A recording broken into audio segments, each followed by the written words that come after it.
Hi, my name is Bailey Whipple, and today I will be explaining to you why nurse practitioners should not be allowed to practice autonomously. You might be wondering, what is a nurse practitioner? Well, as stated by the American Association of Nurse practitioners can be described as clinicians that blend clinical expertise in diagnosing and treating health conditions with an added emphasis on disease prevention and health management.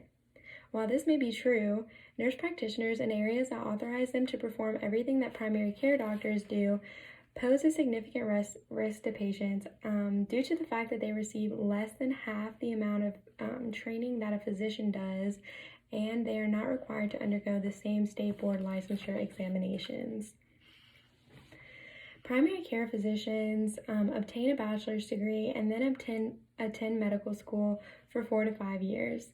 They will complete 2 United States medical licensure examinations and then complete a 2 to 4 year postgraduate medical training, otherwise known as residency. The average family medicine physician will have over 20,000 hours of graduate level training, including over 15,000 hours of clinical experience once done with this residency. A nurse practitioner will receive their bachelor's in nursing, and they will become a licensed registered nurse, in which they have to take the National Council licensure examination. They then must graduate from a nationally accredited nurse practitioning program and pass a National Nurse Practitioning Board certification exam. And at the point of this certification, they will have completed 3,000 to 5,000 hours of postgraduate training and only 500 to 1,500 hours of clinical experience. Now, what is scope creep? Scope creep is the gradual shift of scope of practice of one discipline through legislation into another discipline's scope of practice. On September 29th of 2020, California Governor Gavin Newsom signed Assembly Bill AB 890, which allows nurse practitioners to practice independently once certain provisions have been met.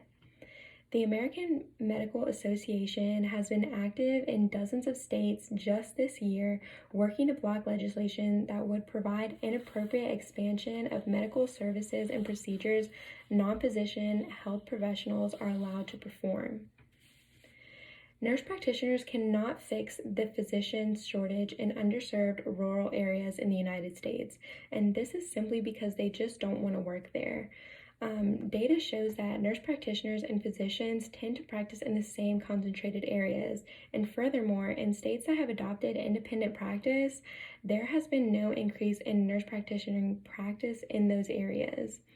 The solution to the physician shortage is simply to train more doctors. However, due to the lack of Medicare funding for new residency programs, this means less spots for newly graduated medical students, as roughly 7,000 are not able to continue training after graduation.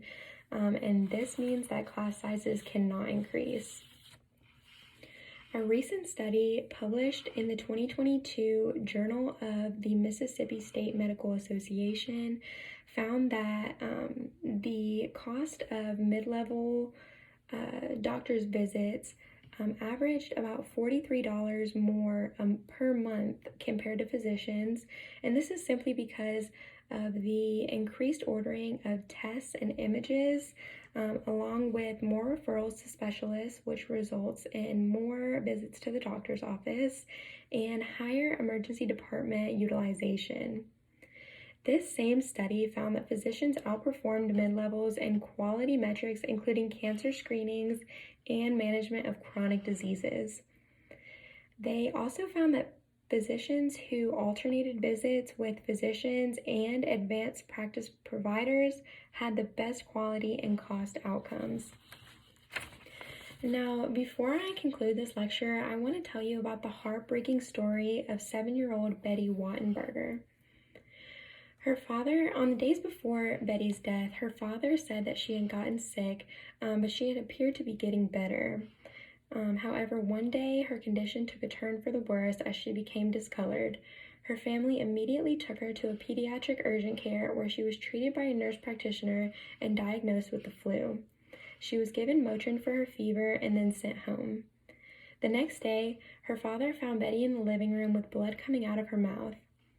He immediately rushed her to the ER where she later died.